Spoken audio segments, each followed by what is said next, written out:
argumento. Tem sim, tanto que às vezes vocês vão ver no filme, está lá assim, argumento de e roteiro de outra pessoa. Porque o diretor comprou o argumento de alguém, né, enfim, então, e desenvolveu o roteiro com uma terceira pessoa. Tá? Isso existe. A primeira pergunta você estava falando em relação a do... Desculpe. Eu? Do argumento e do roteiro. Se vende o argumento... Se existe isso mesmo. Foi o que então é isso. Queria saber também se no Brasil existe uma certa cobrança assim, de produtor, diretor, de fazer um roteiro mais baseado no público brasileiro, assim, que tem mais costume com novela, essas coisas, que normalmente se vê bastante no cinema, assim, coisas que se vê em novela, na verdade. O que está existindo hoje é que assim, o que a gente tem é dificuldade, quer dizer, a gente está conseguindo produzir 100 filmes por ano, mas poucos deles se comunicam com o público, né? Ou porque são muito herméticos, tal, ou porque, enfim, não tiveram qualidade, não tem qualidade de roteiro para uma história bem contada. O que está acontecendo hoje é essa preocupação de tornar essas histórias palatáveis e acessíveis ao grande público, né? A gente vê que os números estão crescendo desses grandes filmes, né? Enfim, Se Eu Fosse Você, ou Chico Xavier, tal. São filmes de qualidade, né? Feitos com qualidade, com dramaturgia boa, escritos por roteiristas profissionais, mas que querem chegar a um público maior, né? Não ficam naquelas histórias muito pessoais, muito intimistas, que a gente chama até de filmes de festivais, né? Eles vão bem em festivais e ficam 3 dias no cinema, as moscas, né? Então, eu acho que a gente tem que encontrar o meio termo. Quando eu falo isso, assim, eu acho que tem que ter de tudo. Por exemplo, quando a gente está falando de qualidade, de variação, de gênero, eu acho que tem que ter Xuxa, eu acho que tem que ter Trapalhões, eu acho que tem que ter Julinho Bressani, eu acho que tem que ter Sganzella, eu acho que tem que ter os Marginais, eu acho que tem que ter a pantomima, tem que ter a comédia rasgada, tem que ter o drama, tem que ter o filme de festival. Eu acho que desta variedade é que a gente tira a qualidade, né? E aí também é bom falar sobre essa coisa da relação com o mercado, né? A gente aqui exibe muito filme americano, né? Só que todo mundo fala, poxa, mas o filme brasileiro, né, em comparação com o filme americano, porque a gente compara sempre com os bons e com os ruins, né? Vem muita coisa ruim, né? O cinema americano produz muita coisa ruim. É que, primeiro, que vem uma parte dessa produção para cá. E uma parte dessa produção que fica nos melhores cinemas são o must do must, né? Por quê? Porque para lá também funciona assim. Da grande quantidade que você vai tirar a qualidade de alguns filmes, não de todos, né? Quando o leitor está no ato da leitura, ele está criando suas próprias imagens. Quando ele vai ao cinema, as imagens estão prontas. Creio que daí veio o conflito. Então, eu adaptei desses 10 filmes que eu escrevi, 2 deles são adaptações, né? São adaptações de teatro, não de literatura, mas que funcionam, o exemplo serve para o mesmo.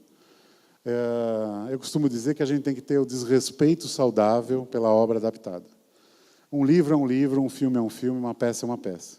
Não vá querer fazer o filme como o livro é feito, você vai se decepcionar muito. Porque um livro tem uma gramática específica da literatura que o cinema não tem. E o cinema tem uma gramática específica, que é você contar através de imagens, que o livro fica no imaginário do leitor, não do espectador. Então, toda vez que pinta uma adaptação, eu sempre falo que você tem que ter essa liberdade de criação. Pega a essência do livro e transforma nesse seu filme, nesse seu roteiro, né? Não queira fazer a mesma história do livro ou da peça. Vai dar errado, sempre vai dar errado. Vou dar um exemplo bem rápido também. Uma vez um produtor me mandou para fazer um script doctor. Script doctor é uma consultoria em cima de um roteiro pronto, né? Ele me mandou em cima de um livro chamado O Cascalho. Ele comprou os direitos e o diretor resolveu escrever o roteiro. Como ele achou que o roteiro era muito ruim, ele falou assim, não, vamos contratar um roteirista para fazer uma consultoria. Aí ele me mandou o roteiro tinha 600 páginas. O que o diretor fez? Ele pegou o livro, sequenciou e transformou aquilo num roteiro. O livro tinha 54 personagens. É impossível um filme sobreviver com 54 personagens. Aí eu cheguei para o produtor delicadamente e mandei um e-mail para ele. Eu falei, o nome dele é Márcio. Falei, Márcio, escolhe terremoto, tsunami, incêndio, a gente precisa matar 50 pessoas daqui. Como é que a gente vai fazer? Bom, enfim, o diretor não aceitou as observações, o filme foi feito, por incrível que pareça. Aí você vai ver o filme, você fica o filme inteiro tentando saber quem é o protagonista do filme, e você não consegue, porque é uma série de garimpeiros, cada um fala uma coisa e tal. Aí a penúltima cena, a mina é invadida pela água e você vê que um dos garimpeiros morre afogado. Aí ele está morrendo afogado, ele tem uma visão, né, num bordel e tal. Nessa hora você descobre que ele é o personagem principal. Porra, tem um erro crasso de estrutura. Por quê? Porque o cara quis fazer como livro.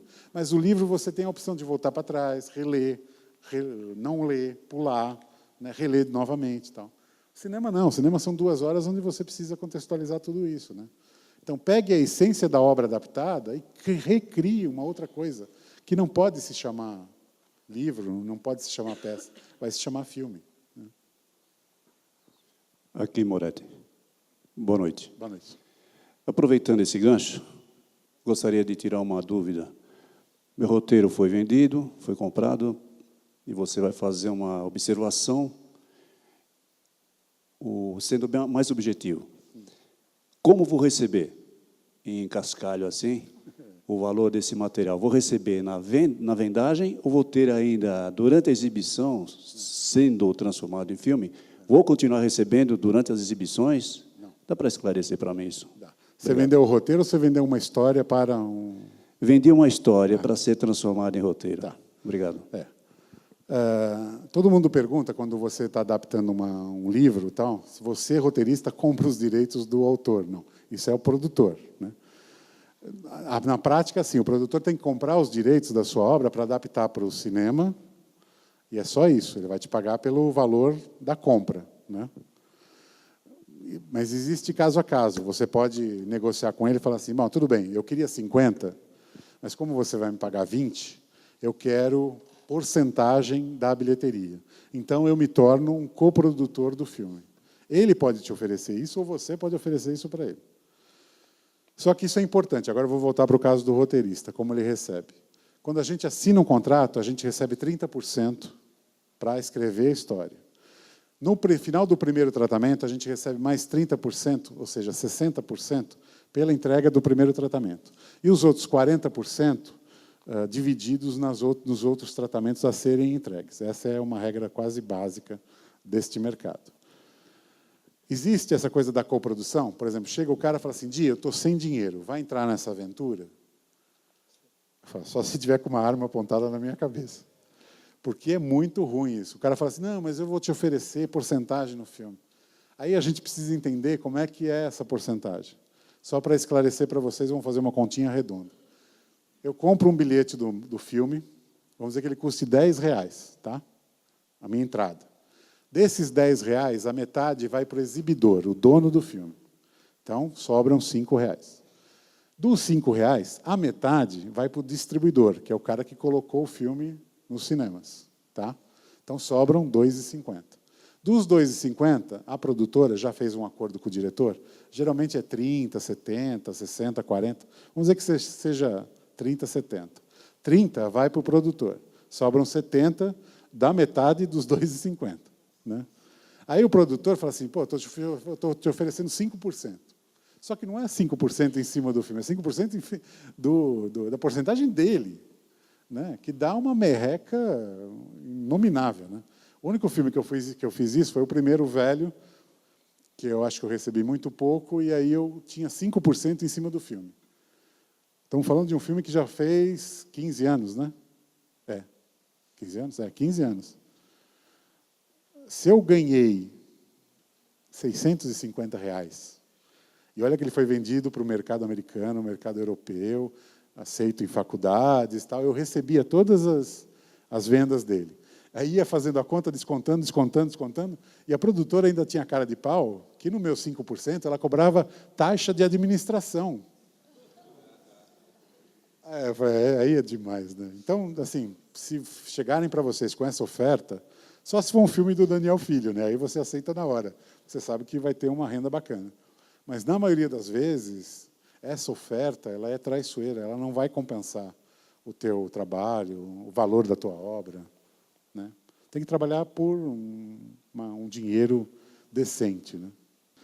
Tem um filme, por exemplo, do Roberto Moreira, que se chama Contra Todos, né? Que a ideia do Roberto era o seguinte, era chegar no dia da filmagem, só que ele já tinha um roteiro que era só para ele, né? Só que ele não distribuía para os atores.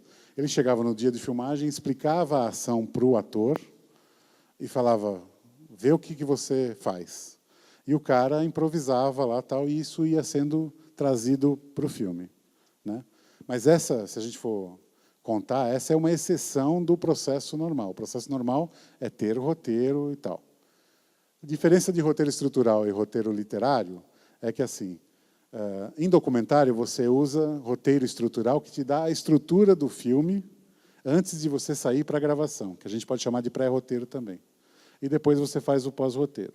Roteiro literário é o roteiro, como esse que está aqui, dividido em cenas, né, em sequências, cenas, onde tem diálogos, tem a descrição da ação. O filme está lá, só que não tem indicação técnica. Porque quando o diretor colocar indicação técnica, ele passará a se chamar roteiro técnico. Sobre esse desenvolvimento da ideia até o roteiro, aí é o seguinte, a ideia é o intangível, né? Então o cara chega e fala assim, eu quero fazer um filme sobre a luta armada, cabra cega, tá? Beleza.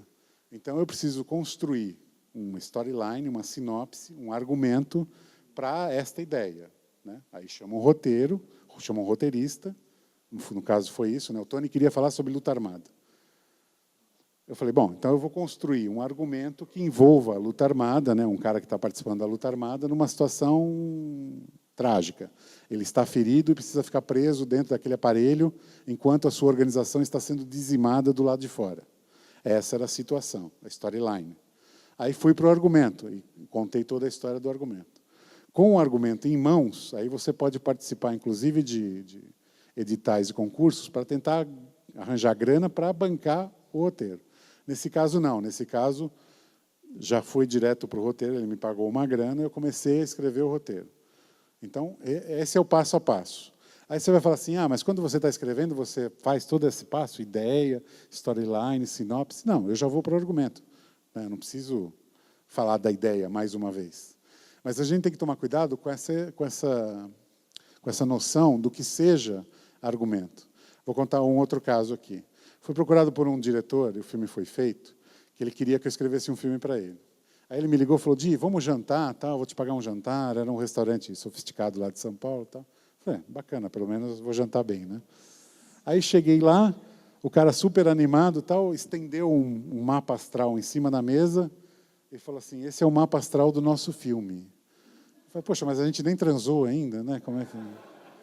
O cara endoideceu, ele achou que naquele dia estava nascendo o filme, ele encomendou um mapa astral e ele queria me chamar e falou, não, porque eu tenho um ótimo argumento. Tal. Eu falei, tá bom, qual que é? Então, é uma mulher que ela fica independente na passagem do ano 2000, enfim, começa a funcionar independentemente, tem a sua vida própria, tá. E eu gostaria que o filme começasse, a primeira cena fosse numa igreja. Esse silêncio foi o meu silêncio diante de tudo isso que ele me contou. Aí eu virei para ele e falei assim, isso não é um argumento, isso é falta de argumento. Porque o cara acha que é argumento. E assinou, inclusive, o filme como argumento de... Tá, o filme foi feito. Tá? Argumento de... Porque ele acha que é argumento. Só que isso não é argumento. Né? Isso é uma pequena intenção. Né? Não é nem grande. Então tem que tomar cuidado. O argumento é um documento de 20 páginas, né? Onde a história está toda lá, só que de forma linear, sem divisão de cena, sem diálogo. Mas a história está lá. Então, o argumento é um documento pesado, é um documento sério. Né? Você já fez pesquisa e tal. Então, tomar cuidado com essas noções diferentes do que seja ideia, do que é argumento e roteiro. Né? Tá. Última. O sorteio. Inclusive, 2 horas eu acho muito pouco. Né? Eu dei metade daquilo que eu pretendia, mas, enfim, vamos lá. Porque foi muito bom. Né? Minha pergunta, eu tinha mais de uma pergunta, acho que foi o que o rapaz perguntou, meio passo a passo. Né? Eu estava tentando linkar um slide que você mostrou com o outro.